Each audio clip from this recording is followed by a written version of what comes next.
प्यारे बच्चों, जैसे लिमिट के फर्स्ट लेक्चर में आपको बताया गया था लिमिट क्या होता है और कब कब लिमिट एग्जिस्ट करता है, यानी एग्जिस्टेंस ऑफ लिमिट की बात किए थे, जिसमें आपको बताया जा रहा था कि लेफ्ट हैंड लिमिट और राइट हैंड लिमिट दोनों बराबर होगा तभी लिमिट एग्जिस्ट करेगा, नहीं तो नहीं करेगा। अब इसमें जो है ये जो हमारा लिमिट का ये लेक्चर 2 है, ये हमारा लेक्चर 2 है, दूसरा लेसन हम बात कर रहे हैं कि दूसरी वीडियो ये है, इसमें हमें सवाल की बात करना है कि कब लिमिट एग्जिस्ट कर रहा है या नहीं कर रहा है। यहां जब एफ एक्स यहां निकालना हमें है limit x tends to 4 f x is equal to what.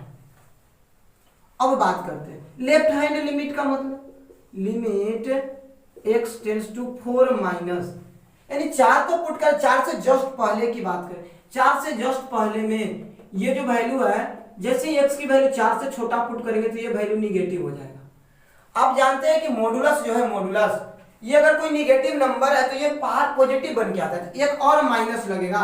Simply अगर बात करें तो हम सिर्फ मोड को तोड़ रहे हैं और ये सारी चीजें फंक्शन या बेसिक मैथमेटिक्स में पढ़ना था। तो यहां हम अगर तोड़े तो माइनस एक्स माइनस 4 और ये डिवाइडेड बाई हमारा जो है पहले से ही है एक्स माइनस 4, ये तो कट जाएगा, यानी कितना बचेगा 1। अब राइट हैंड लिमिट निकालिए, ये limit x tends to 4 plus रहेगा, यानी 4 से बड़ा, जैसे ही x की वैल्यू 4 से बड़ा रखेंगे तो ये पॉजिटिव नंबर हो जाएगा और एज इट इज बाहर आएगा और ये कट के यहां आ जाएगा 1 और ये -1 आएगा, ये माइनस पहले साइन में। आप यहां क्या देख रहे हैं कि लेफ्ट हैंड लिमिट और राइट हैंड लिमिट दोनों बराबर नहीं है, बराबर होगा तभी लिमिट एग्जिस्ट करेगा, नहीं तो नहीं करेगा। यहां लिखना होगा लिमिट डज नॉट एग्जिस्ट, यहां लिमिट एग्जिस्ट किया ही नहीं। अगर ये बराबर होता, अगर ये भी -1 आ जाता तो हमारा लिमिट -1 हो जाता, लेकिन ये दोनों नहीं बराबर हुए तो ये लिमिट एग्जिस्ट नहीं किया है। और एक दो सवाल करते हैं, जैसे देखिए एक और सवाल क्या है,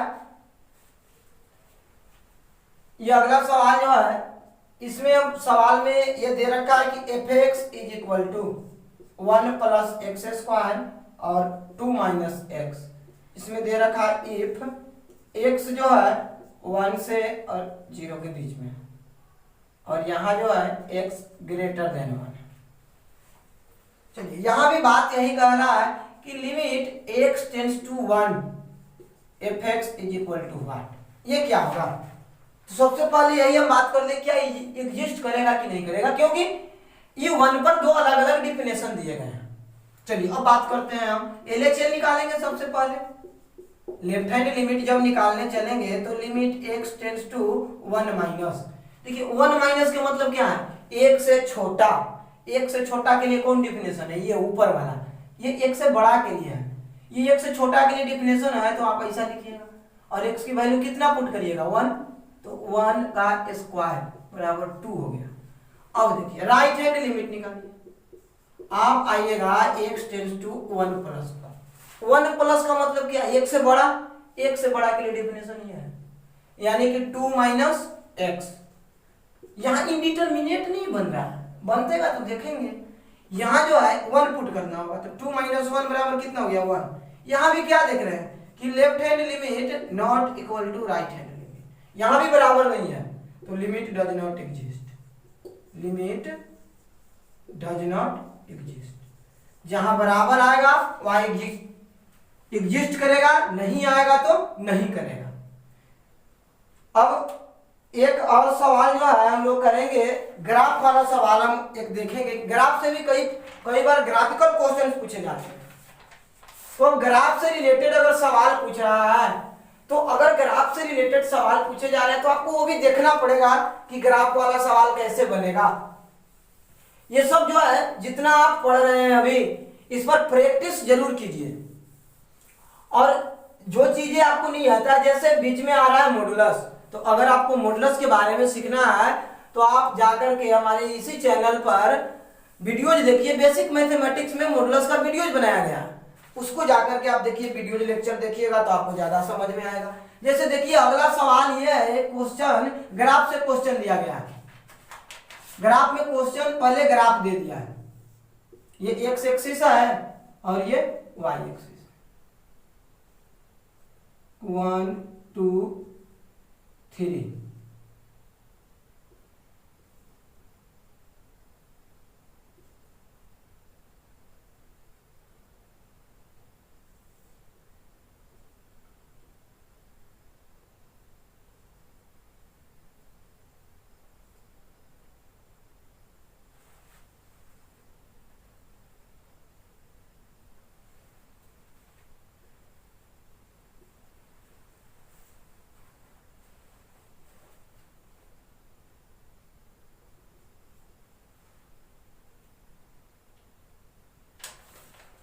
चलिए ये जो है हमारा ग्राफ दे दिया है ऐसा है।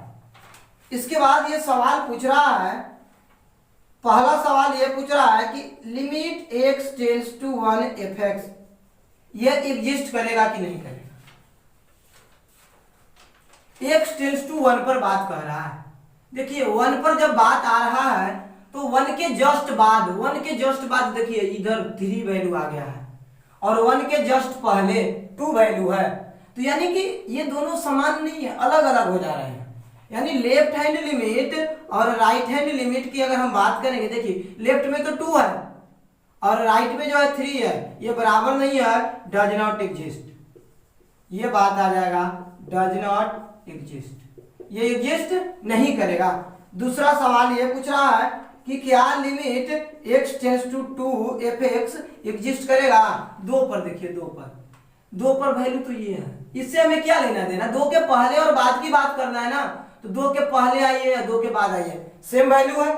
इसलिए यहां क्या कहेंगे कि लेफ्ट हैंड लिमिट और राइट हैंड लिमिट बराबर है, और वो कितना के बराबर है, 3 के बराबर है। ये भी 3 है और ये भी 3 है, तो यहां जो है ये limit x tends to 2 fx बराबर 3 आंसर हो जाएगा, 3 वैल्यू, और कहेंगे लिमिट एग्जिस्ट किया है। इसी तरीके से सवाल मान लीजिए आपसे पूछ दिया कि लिमिट x टेंड्स टू 3 पर बताइए, 3 पर fx ये एग्जिस्ट करेगा कि नहीं करेगा। देखिए अब आप कहिएगा 3 पर तो डिफाइन नहीं है, 3 पर वैल्यू नहीं, हमें 3 पर नहीं देखना है। मैं पिछले वीडियो में भी ये बताया था कि ये कोई जरूरी नहीं है कि जिस पॉइंट पर हम वैल्यू निकाल रहे हैं उस पर हमें वैल्यू और उसके जस्ट पहले और बाद में सब बराबर हो, नहीं, पहले और बाद वाला से हमें मतलब है, उसके बीच से हमें मतलब नहीं है। तो पहले और बाद की बात करें, देखिए 3 से जस्ट बाद में ये वैल्यू बराबर है, और वो कितने के बराबर है, 3 के बराबर है। तो यहाँ भी लेफ्ट हैंड लिमिट और राइट हैंड लिमिट सेम हो रहा है, ग्राफ यहाँ निकालने की जरूरत नहीं है, ग्राफ से दिख रहा है हमें। तो ये कितने के बराबर, ये भी 3 और ये भी 3 के बराबर है। तो यहां हम कहेंगे कि ये जो है 3 के बराबर होगा और लिमिट एग्जिस्ट करेगा। तो इस तरीके के भी सवाल पूछे जा सकते हैं, ग्राफिकल क्वेश्चंस होते हैं। एक और सवाल करते हैं, इस बार जो है रिवर्स सवाल। देखिए क्वेश्चंस जो हम कर रहे हैं, हम डिफरेंट टाइप्स ऑफ क्वेश्चंस कर रहे हैं। एक ही तरीके का अगर सवाल बहुत सारा करें और वो भी ऑनलाइन प्लेटफॉर्म पे, तो फिर आपका टाइम किलिंग होगा, आप सीख नहीं पाइएगा। आपका काम क्या है कि ये इस टाइप का वीडियो मैंने देखा, इस टाइप का सवाल देखा, तो घर पे जाए बैठ के आराम से ऐसा सवाल ढूंढिए, सवाल को बनाइए, तब मजा आएगा। ऐसे थोड़ी पता चलेगा, जब तक आप सवाल नहीं बनाएंगे आपका कॉन्सेप्ट क्लियर नहीं होगा। ये फरा बनाने से कोई फायदा नहीं है, फरा बनाने से ज्यादा बेहतर है कि पहले कॉन्सेप्ट को सीखिए, फिर इसको यूटिलाइज कीजिए, इससे रिलेटेड सवाल ढूंढ करके बनाइए, तब मजा आएगा। देखिए एक और सवाल, अलग टाइप का सवाल, जैसे मान लीजिए कभी कभी अभी हम लिमिट निकाल रहे हैं, हम पहले यार चेक कर रहे हैं कि लिमिट होगा कि नहीं होगा। मान लीजिए रिवर्स सवाल, कोई वेरिएबल उसमें डाल दिया और बोल रहा है कि लिमिट एग्जिस्ट कर रहा है, तो बताइए उस वेरिएबल की वैल्यू कितना रहना चाहिए। इस तरीके के भी सवाल हो सकते हैं। तो उसी तरीके का एक सवाल है, और देखिए सवाल क्या है, सवाल ये है कि fx let fx is equal to दे रखा है cos x if x greater than is equal to 0, और दे रखा है x plus K if x less than 0, और ये बात बोल रहा है कि find the value of constant k। यहां कांस्टेंट है k जो है कांस्टेंट है, कांस्टेंट k गिवन दैट, ये दे रखा है given that limit x tends to 0 fx exist. अब देखिए, अब बात हो गया कि एग्जिस्ट कर रहा है, पहले ही इसने दे दिया है कि ये वैल्यू जो है इसका लिमिट इस पर एग्जिस्ट कर रहा है। अच्छा बताइए, जब लिमिट एग्जिस्ट कर रहा है इसका मतलब क्या है कि लेफ्ट हैंड लिमिट और राइट हैंड लिमिट उसका सेम होना चाहिए। हमें बात इतने से करना है। ये x टेंड्स टू 0 पर कह रहा है, 0 पर, तो 0 पर हम लेफ्ट हैंड लिमिट और राइट हैंड लिमिट निकालेंगे। अब लेफ्ट हैंड लिमिट और राइट हैंड लिमिट के लिए आप देख रहे हैं कि दो दो अलग अलग डिफिनेशन है और दोनों क्या होना चाहिए, बराबर होना चाहिए। सबसे पहली बात लेफ्ट हैंड लिमिट, इसका मतलब क्या होगा कि limit x tends to 0 minus, यानी 0 से छोटा की बात करेंगे तो कितना है, 0 से छोटा में कौन सा डिफिनेशन है जी। अगर ये हम बात करें fx का तो ये क्या हो जाएगा कि limit x tends to 0 minus और fx कितना x प्लस के, छोटा के लिए x प्लस के है, x प्लस के। यहाँ क्या हो जाएगा, x की जगह हम 0 ही पुट करेंगे तो ये k वैल्यू आ गया, कितना आ गया k। अब RHL निकालिए, राइट हैंड लिमिट जब हम निकालने चलेंगे तो ये हमारा 0 प्लस होगा, यानी 0 से जस्ट आगे वाला, 0 से आगे के लिए डिफिनेशन क्या है,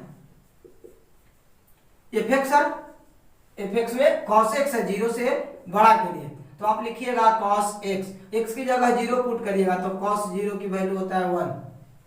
यानी कि अब if limit exist, limit x tends to 0 fx exist, then LHL बराबर RHL। क्या ऐसा होना चाहिए या नहीं होना चाहिए? अगर लिमिट एग्जिस्ट कर रहा है तो लेफ्ट हैंड लिमिट और राइट हैंड लिमिट बराबर होना चाहिए। जब बराबर होना चाहिए तो क्या कहेंगे कि k, लेफ्ट हैंड लिमिट कितना है, k है, और राइट हैंड लिमिट 1 है, यानी k बराबर 1 आंसर। यही k का वैल्यू पूछा था ना आपसे, यही k की वैल्यू आ गया, k बराबर 1 आंसर हो। किसी बच्चे का कमेंट में एक सवाल आया था कि क्या what is difference between range and limit. ये इसका डाउट ये था, रेंज और लिमिट ये दोनों अलग अलग बातें हैं, बिल्कुल अलग बातें। रेंज देखिए, रेंज क्या होता है, रेंज होता है कि किसी भी फंक्शन fx का कितने सारे इसके आउटपुट आ रहे हैं वो हमारा रेंज है, यानी y वैल्यू का पूरा इंटरवल जितना भी आ रहा है। लिमिट क्या है, लिमिट जो है किसी एक वैल्यू पर, जैसे यहाँ हम 0 पर लिमिटिंग निकाल रहे हैं, किसी एक वैल्यू पर जहां डिफिनेशन नहीं बन पा रहा है, जहां निकाल रहे हैं, तो limiting value is specified value at ये गिवन पॉइंट, गिवन पॉइंट की हम बात करते हैं, यानी एट ए 1x की हम बात करते हैं, लेकिन इंटायर डोमेन में जितने y वैल्यू आते हैं वो हमारा रेंज होता है, यही डिफरेंस है। अब बात यह आया कि लिमिट में इनडिटरमिनेसी की बात होती है, क्या बिना इनडिटरमिनेसी के भी लिमिट निकलते हैं? तो देखिए, मान लीजिए आपसे सवाल दे दिया, क्वेश्चन ये है fx is equal to x plus 3 divided by x plus 1, और आपसे पूछ रहा है limit x tends to 1 fx।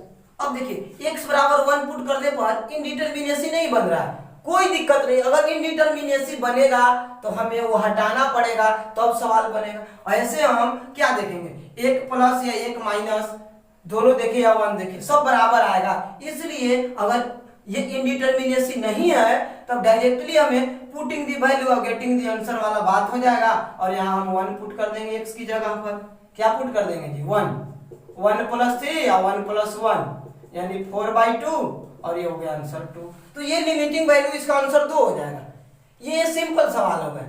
लेकिन देखिए यही बात क्या हो जाता, वेराइटीज ऑफ क्वेश्चंस की हम बात करेंगे, जैसे देखिए यही बात हो जाता कि ये हो जाता एक्स स्क्वायर प्लस का 3x प्लस का 2, और नीचे में आ जाता x प्लस 1। अब पूछता कि limit x tends to -1 fx is equal to what. अब देखिए क्या हो जाएगा, x इज इक्वल टू -1 पर डिनोमिनेटर 0 हो जा रहा है, डिनोमिनेटर क्या हो जा रहा है, 0। अच्छा एक बात बताइए, डिनोमिनेटर क्या 0 होना चाहिए? नहीं होना चाहिए। डिनोमिनेटर अगर 0 हो गया तो फिर डिफाइन नहीं है, तो डिनोमिनेटर 0 हो गया ना यहाँ, इसीलिए इसको कहा गया इनडिटरमिनेट हो गया। ये जो है इनडिटरमिनेट।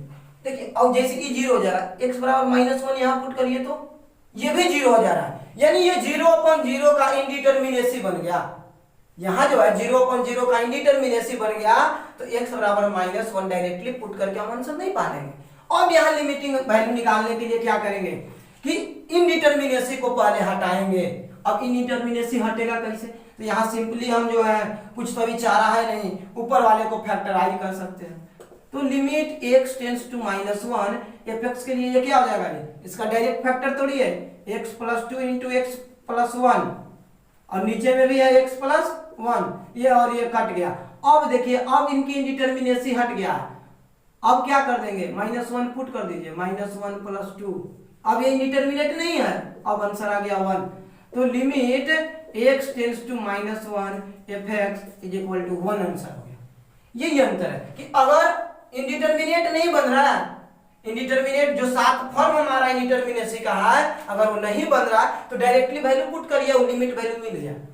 और अगर इंडिटरमिनेसी बन रहा है तो हमें सबसे पहले इंडिटरमिनेसी हटाना होगा। जब तक इंडिटरमिनेसी नहीं हटेगा तब तक हम लिमिटिंग वैल्यू नहीं निकाल पाएंगे। और ये सारी बातें अभी आगे आने वाला है। लेकिन कुछ बच्चे का कमेंट आया था कि ये कैसे होता है, अगर इंडिटरमिनेट नहीं है तो वहां लिमिट नहीं एग्जिस्ट करेगा, करेगा। और वहां जो लिमिट एग्जिस्ट करेगा ये एक पर भी वैल्यू वही रहेगा, एक के जस्ट आगे भी रहेगा वही, और एक के जस्ट पीछे भी यही रहेगा। इसके जस्ट आगे जब आप कंटिन्यूटी पढ़ेंगे तो फिर से यही बात आएगा। तो अभी लिमिट बहुत अच्छे से पढ़ लीजिए, क्योंकि पूरी लिमिट का यूज कंटिन्यूटी में किया जाएगा, डिफरेंशिएबिलिटी में भी लिमिट का यूज किया जाएगा। तो अब जो है ये बहुत बेहतरीन बात यह है कि ये मैथमेटिक्स में सिस्टमैटिक चलता है। अगर आप सोच रहे हैं कि हम लिमिट ना पढ़ के डिफरेंशिएशन पढ़ ले, कंटिन्यूटी पढ़ ले, तो बड़ा दिक्कत होने वाला है। अगर तो ये सब अभी तैयार रखिएगा तो आगे का काम आपका आसान होगा। अगर ये नहीं आएगा तो फिर आगे आपको दिक्कत होने लगेगा, इसलिए अभी से इसको बढ़िया से पढ़िए, नहीं तो बहुत दिक्कत होगा। अब ये बातें हो गया है कि अगर ये इनडिटरमिनेट नहीं है तो डायरेक्टली वैल्यू पुट कर देंगे, अगर इनडिटरमिनेट बना तो हमें किसी भी तरीके से, ये कोई जरूरी नहीं कि हर जगह फैक्टराइज हो ही जाए, तो कुछ और नियम लगाएंगे, आगे आएगा बातें। यानी अभी हम सिर्फ इतना सीख रहे हैं कि अगर इनडिटरमिनेट और ये जो है डिटरमिनेट रहे तब क्या दिक्कत। ये जो है यहाँ इंडिटरमिनेसी नहीं आया तो डायरेक्ट वैल्यू पुट कर दीजिए, अगर इंडिटरमिनेसी आ गया तो हमें उसको हटाना होगा किसी भी तरीके से। यहाँ फैक्टराइजेशन से हट जा रहा था, कभी रूट में होगा तो रेशनलाइजेशन करना होगा, कभी दूसरे फार्मूले पर आएंगे, बहुत सारे रेडीमेड फार्मूले बनेंगे, ट्रिगोनोमेट्री का अपना अलग कहानी चलेगा। तो ये सारी बातें जो है आने वाला है। तो आज के लिए बस इतना ही रखते हैं। अगली क्लास में हम जो पढ़ेंगे वो है, हमारा बात आएगा algebra of limit. Algebra of limit यानी लिमिट अलग अलग निकाल रहे हैं किस तरीके से, कि मान लीजिए कि अगर दो फंक्शन अलग अलग f(x) f + g(x) का लिमिट हम निकाल रहे हैं, limit x tends to a पर, तो ये बराबर होगा f(x) limit x tends to a plus limit x tends to a gx का। इसी तरीके से और बहुत सारे प्रॉपर्टीज होंगे। तो ये आप पहले बुक से कुछ अगर पढ़ के देख के आएंगे और उसके बाद पढ़ेंगे तो ज्यादा मजा आएगा। धन्यवाद, अगली क्लास में फिर